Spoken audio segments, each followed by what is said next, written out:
Hello, my dear students. Welcome to my YouTube channel, that's Concepts of Chemistry. Before starting today's lecture, please do subscribe my channel and press the bell icon to get the regular updates of the upcoming lectures. My dear students, today we are going to study about the coordinate bond. Coordinate bond is a type of covalent bond. Now, covalent bond is a bond formed by mutual sharing of electrons between the two elements. That means both the elements will contribute one electron each for the formation of the covalent bond. But in case of coordinate bond, what's going to happen? In case of coordinate bond, the both electrons of the bond will be contributed by only one element, and that element will be called as donor, while the another element will receive both electrons for the bond formation, so the other element will be called as acceptor. Now let's study this topic in detail on screen. So, coordinate bond. I'm writing its definition first. What is coordinate bond? It is the type of covalent bond in which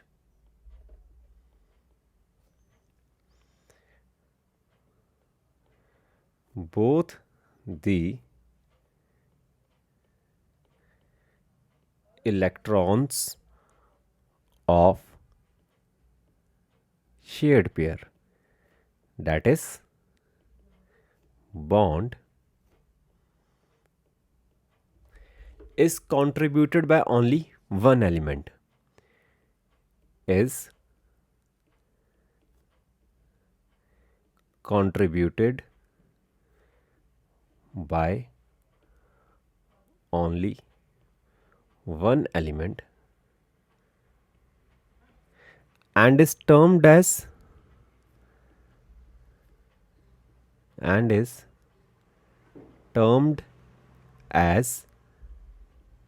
donor element, while the other element while the other element who receives two electrons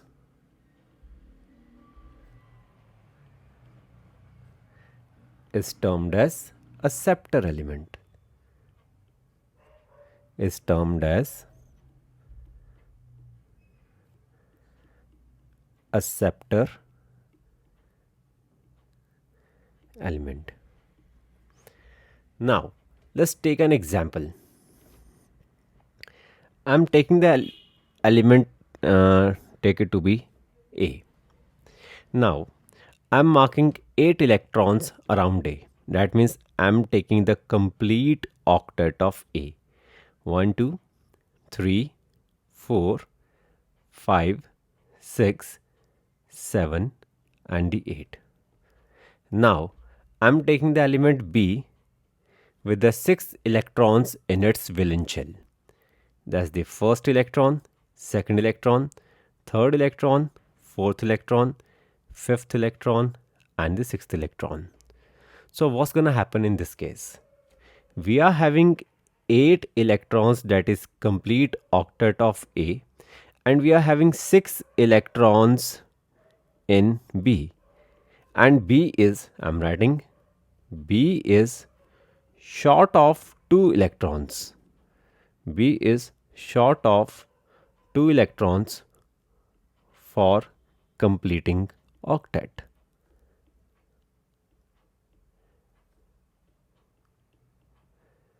So now what's going to happen?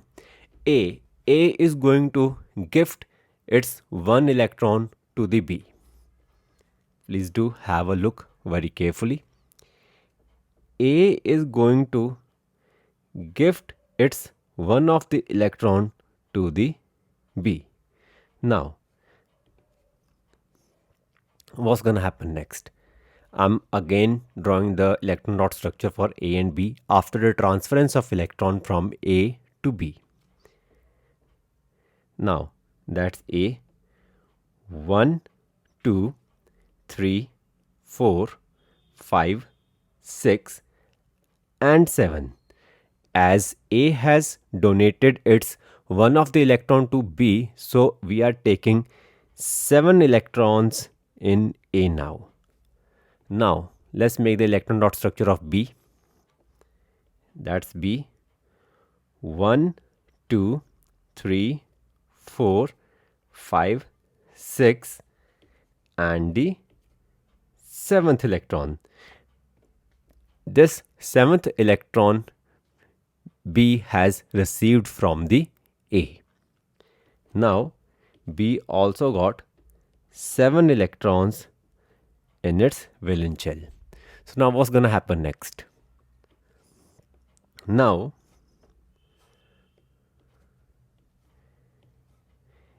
A and B are going to share 1 electron with each other. That is, they are going to form 1 bond. Sorry, 1 bond with each other. So that's our 1 bond. So after sharing of electrons, A will again achieve 8 electrons in its valence shell. On the other hand, B will also receive 8 electrons in its valence shell. Let me count the electrons for you after the formation of bond. I am counting the number of electrons for the A now. That's the first electron, second, third, fourth, fifth, sixth, seventh, and the eighth.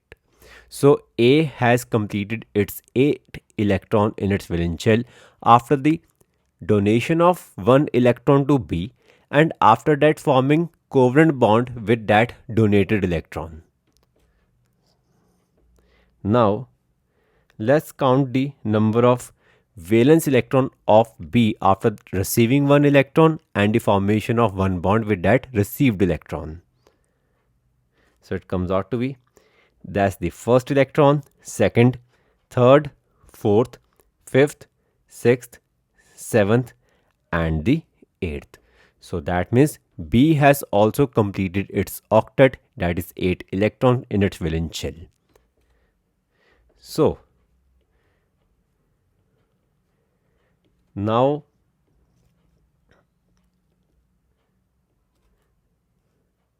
see this diagram very carefully. The both electrons of bond are practically contributed by A only. That's why this bond is called coordinate bond.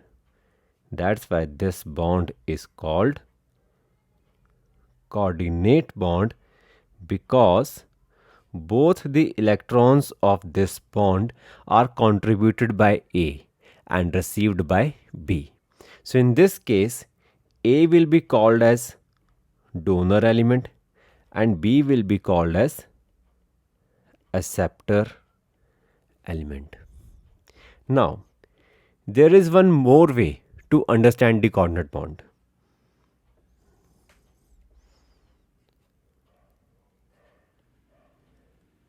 I'm again taking the example of A and B. That's the element A and that's the element B. A is having 8 electrons in its valence shell. So that's the first electron, second, third, fourth, fifth, sixth, seventh, and the eighth. And B is having 6 electrons in its valence shell. 1, 2, 3, 4, 5, and a 6th electron. So what's going to happen? You can understand coordinate bond by this way also, that A is going to share its lone pair of electron with B. Thereby, A will have 8 electrons in its valence shell, but B, after receiving the 2 electrons, that is a lone pair from A, will also gets completed by the 8 electron in its valence shell. So B also have now 8 electrons in its valence shell. So its octet is completed. So you can also show this coordinate bond with the help of an arrow. The arrow pointing towards the acceptor. Now, one thing more. If you are showing arrow for the coordinate bond, then that's okay. But if you are not showing the arrow, you are just showing the bond, then you have to mark positive charge on the donor and the negative charge on the acceptor. Now, let's take an example to understand the coordinate bond. I'm taking the example of nitric acid, that's HNO3.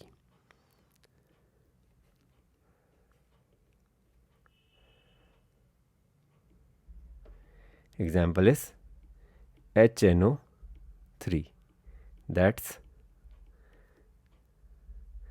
nitric acid. Let's make its electron dot structure, or we can say the Lewis structure. That's our nitrogen, that's our oxygen. Firstly, mark the electrons.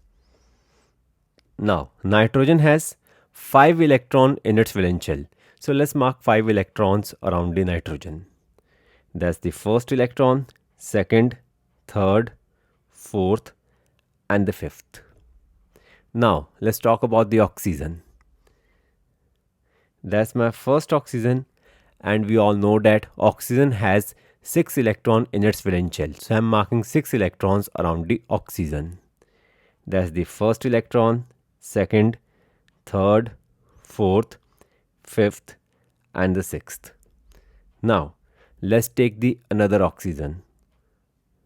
So that's the again oxygen. We are going to have 6 electron in the valence shell of oxygen. That's the first electron, second, third, fourth, fifth, sixth, and we are left with hydrogen, and hydrogen has only 1 electron in its valence shell. So now what's gonna happen?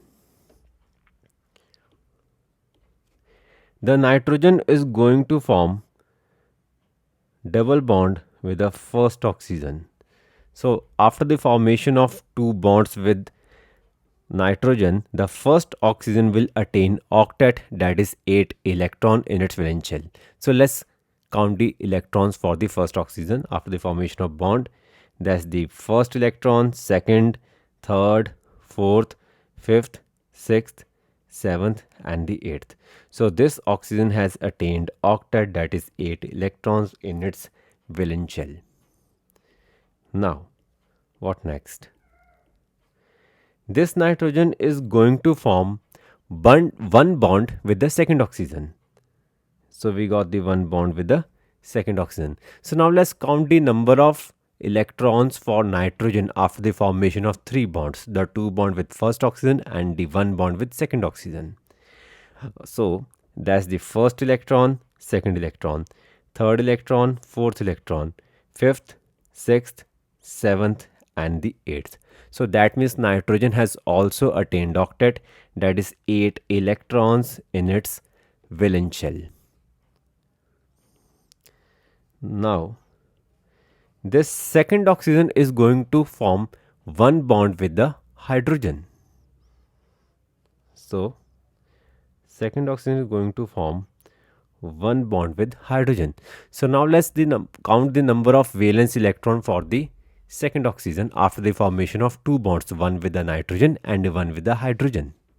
So that's the first electron, second, third, fourth, fifth, sixth, seventh, and the eighth. So that means this oxygen has also attained 8 electrons in its valence shell after the formation of two bonds. Now let's count the number of valence electron for the hydrogen. So that's the 1 and a 2, and we all know that in octet rule hydrogen is the exception. Hydrogen always completes its duplet, that is stable noble gas configuration of helium. So hydrogen got the 2 electrons in its valence shell. So we got the 2 oxygen, 1 hydrogen and 1 nitrogen in this structure, but we are having the molecular formula of HNO3 in which we are having 3 atoms of the oxygen.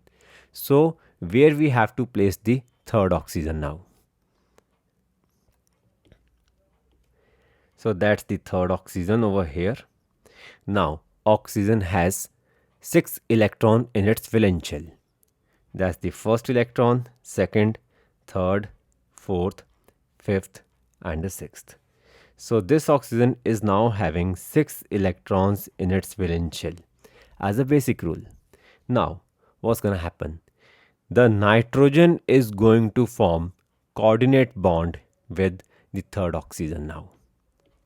That means in this case, nitrogen is going to share this lone pair of electron with that of oxygen, thereby completing its octet, that is 8 electrons in its valence shell.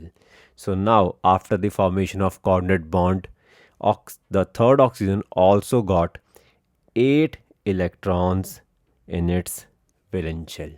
The nitrogen has donated, or we can say nitrogen has shared its 2 electrons with the third oxygen, thereby completing the octet of oxygen, and remaining, and sorry, it is having, nitrogen is still having 8 electrons in its valence shell even after the sharing with the oxygen. So in this case, nitrogen has firstly donated 1 electron to the oxygen. After that, it has formed a covalent bond with that electron.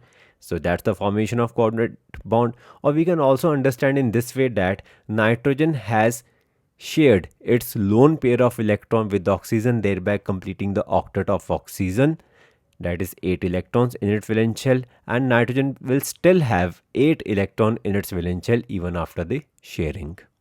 So, and one very basic rule for the formation of coordinate bond, sorry, I'm writing for the formation of coordinate bond,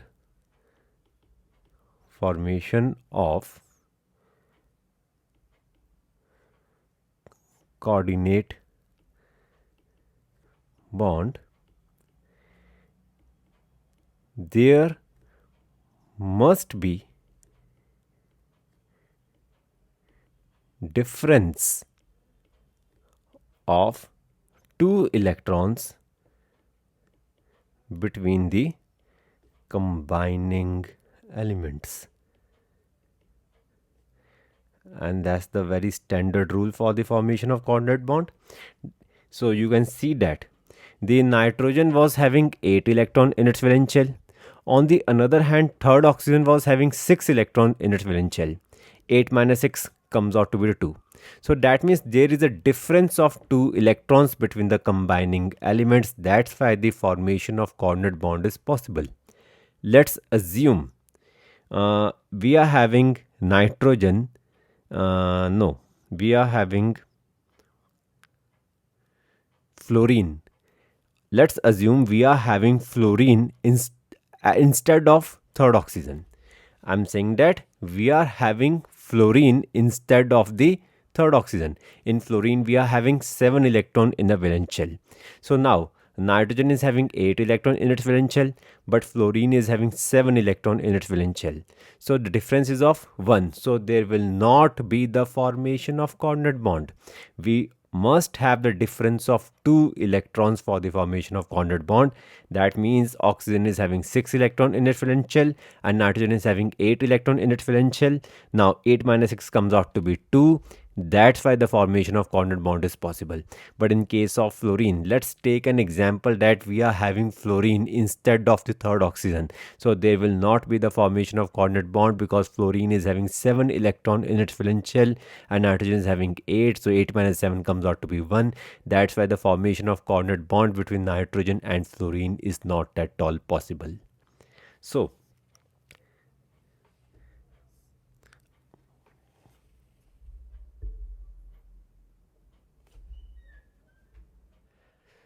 I hope you all understood today's lecture. If any student wants to book a paid one-to-one online class to clear their doubts, then she can contact me. My phone number is mentioned on thumbnail of this lecture. Please do like, subscribe and share this channel to maximum number of students. Don't forget to press the subscribe button. Stay blessed.